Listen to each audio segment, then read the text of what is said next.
नमस्कार दोस्तों, वेदांत सक्सेना नाम है हमारा और आपने देखना शुरू कर दिया है वक्त की आवाज़ चैनल। दोस्तों, वक्त की आवाज़ न्यूज़ एंड मीडिया नेटवर्क की जो चुनावी यात्रा है, वो राजस्थान का बॉर्डर क्रॉस करते हुए आज हरियाणा की पावन धरती भिवानी विधानसभा सीट पर आ चुकी है।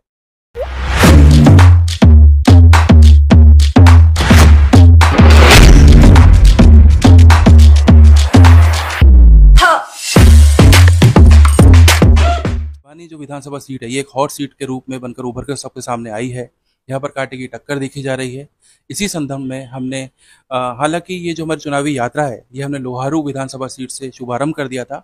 वहाँ पर हमने जो पब्लिक ओपिनियन ली, सर्वे ली, उनके आधार पर हमें पता चला कि सिर्फ भिवानी महेंद्रगढ़ लोकसभा सीट ही नहीं, बल्कि पूरा हरियाणा सड़क की समस्या, पानी की समस्या, बिजली की समस्या, रोजगार की समस्या, किसान एमएसपी की समस्या से जूझ रहा है।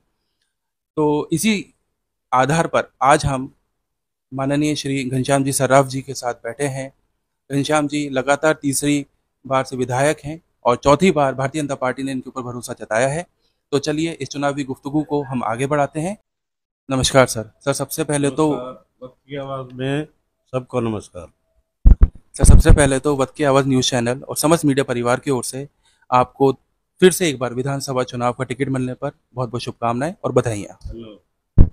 सर, हम आपसे ये जानना चाहेंगे कि भारतीय जनता पार्टी की जो विधानसभा सीट को लेके तैयारियां चल रही हैं, उनमें आपको कितना जन समर्थन मिल रहा है?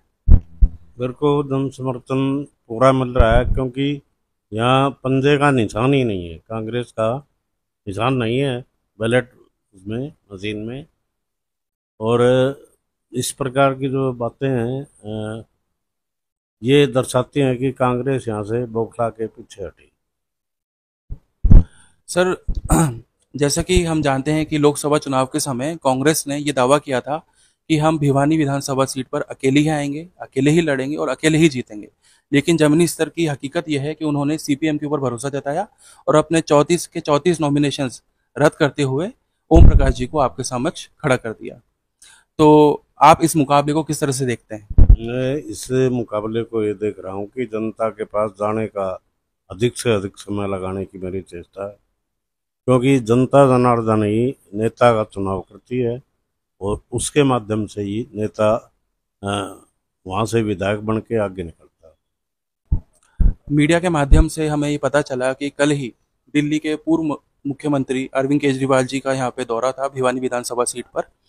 तो उन्होंने ये कहा जनता को संबोधित करते हुए कि अगर केंद्र में और राज्य के अंदर सरकार एक होगी तो हम बिजली पानी मुफ्त देंगे, जो बीजेपी कभी भी नहीं कर सकती है। इस पर आपका क्या कहना है? ऐसा है, मुफ्त वाली बात तो नहीं है, लेकिन 2 किलोवाट के जो गरीब आदमी हैं उनकी छत पे सोलर के पंप लगाए जाएंगे, क्योंकि हमारी सरकार ने एक वायदा किया है। आज दिल्ली और हरियाणा में मिलके हम ये सोलर के कनेक्शन देने के लिए सबको आमंत्रित कर रहे हैं, जो फ्री में होगा। सर, मैं आपसे जानना चाहूंगा कि ये लोहारू और भिवानी का जो टोल प्लाजा है, इसके आसपास बीजेपी और कांग्रेस के जो कार्यकर्ता हैं, इनके बीच में आए दिन झगड़ा होता रहता है। ऐसी न्यूज आती है कि किसी ने किसी का कुर्ता फाड़ दिया, सर फोड़ दिया। एक दूसरे के ऊपर जो पार्टी के उम्मीदवार हैं, वो आरोप लगाते रहते हैं। तो इनमें कितनी सच्चाई है? मैं तो ये मानता हूँ कि भिवानी क्षेत्र में न कोई झगड़ा होता, बहुत शांतिपूर्ण तरीके से यहाँ पे चुनाव होता है, जिसको लेके हम आगे बढ़ रहे हैं। ये मेरा 5वां चुनाव है। 3 बार से लगातार एमएलए भी हूँ। अब की बार भी, चौथी बार जनता मुझ में विश्वास दिलाएगी। सर, रिकॉर्ड्स के हिसाब से अगर देखा जाए तो 2014 के अंदर आपको 38% वोट मिले थे और 2019 में 47% मिले थे। तो आपका जो ग्राफ है राजनीति के अंदर लगातार बढ़ता जा रहा है। तो इस बार आप कितने अंतर से जीतने जा रहे हैं? देखो, अंतर की बात तो देखो जनता बताएगी कितने अंतर से हम जीत हासिल करते हैं, लेकिन जनता का मन है कि हम भाई घनश्याम सराफ को वोट देके सफल बनाएं। तो इस मैंडेट के सामने कोई चीज़ भी नहीं टिक पाती है। सर, मैं आपसे जानना चाहूँगा कि एक व्यक्तिगत तौर पर आपको क्या लगता है कि आपके वो कौन से कार्य हैं जिनके आधार पर आपने फिर से एक बार भारतीय जनता पार्टी से इस विधानसभा सीट पर टिकट मांगा है? हमने सड़कें बनवाई हैं, हमारी सड़कों की व्यवस्था ठीक है, एक मेडिकल कॉलेज बनवाया है। यूनिवर्सिटी के लिए जो कांग्रेस सरकार ने ज़मीन नहीं ली थी, वो ज़मीन दिलवा के 131 एकड़ पंचायत की ज़मीन दिलवा के हमने उस पर कार्य शुरू कर दिया है। यूनिवर्सिटी भी जोर शोर से बन रही है। हमारे शिक्षा बोर्ड में एक अटल सभागार के नाम से बहुत बड़ा एक हॉल बनाया गया है, जिसमें 2000 व्यक्ति बैठकर ये जो भी काम होगा उसको देख पाएंगे, जो भी प्रोग्राम है उसको भी देख पाएंगे, और आगे बढ़ के ये काम केवल और केवल भारतीय जनता पार्टी की सरकार कर सकती है। गाँव में विकास के लिए हमने प्रत्येक चौपाल का काम किया है, और गांव में कच्ची सड़कें हमने नहीं रहने दी, सारी सड़कें पक्की कर दी गई हैं। तो वो जो ग्रामीण क्षेत्र का विकास है वो भी भारतीय जनता पार्टी की देन है। जब एक बार आपने सुना होगा कि राजीव गांधी जी कहते थे, हम 1 रुपया भेजते हैं तो फील्ड में 15 पैसे लगते हैं। तो इस प्रकार के जब उनके नेता ऐसे विचार करते हैं तो आज सरकार के सामने बड़ी चुनौती है, क्योंकि हमारे क्षेत्र में 90 से 95% पैसे लग रहे हैं, इसलिए विकास आपको दिखाई देता है। Sir, Congress party Bharatiya Janata party के ऊपर ये आरोप लगाती है कि किसान आपसे नाखुश है, क्योंकि जब किसान आंदोलन हुआ था तो किसानों को खालिस्तानी कह के भगा दिया गया था। लेकिन रिकॉर्ड्स के हिसाब से जब हमने देखा कि इवन आपने पिछले साल के कंपैरिजन में इस बार किसान की जो एमएसपी है, खासकर गेहूं को लेके, वो आपकी पार्टी ने बढ़ाई है। अब एमएसपी हो चुकी है 2275, पिछले साल थी 2150 रुपए।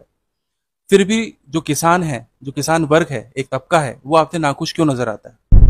ऐसा है जी, मैं ये कहना चाहता हूँ कि एमएसपी पहले 14 फसलों पे लागू थी हमारी सरकार के माध्यम से। अब जितनी भी फसलें हरियाणा में होती है 24 की 24 फसलों पे हम एमएसपी देंगे, और आने वाले समय में किसान और कमेरा वर्ग इससे बहुत लाभान्वित होगा, क्योंकि प्रत्येक क्षेत्र में जाके हम उनके लिए काम कर रहे हैं। सर, आपके सामने जो कैंडिडेट खड़े हैं इस विधानसभा सीट पर, ओम प्रकाश जी सीपीएम से, वो ये मानते हैं कि भारतीय जनता पार्टी पर्ची और पोर्टल की सरकार है और ये ज़्यादा दिन तक टिकने वाली नहीं है। 37 साल बाद फिर से सीपीएम यहाँ पर आएगी और लोग जो हैं वामपंथी सोच को अपनाएंगे।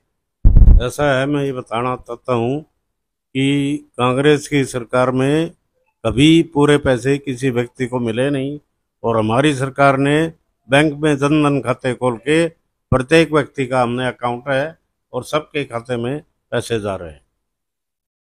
सर, एक आखिरी सवाल मैं आपसे करना चाहता हूँ कि आप कितने अंतर से ये सीट जीतने जा रहे हैं? देखो, जनता जनार्दन के सामने कोई नहीं टिक पाता है।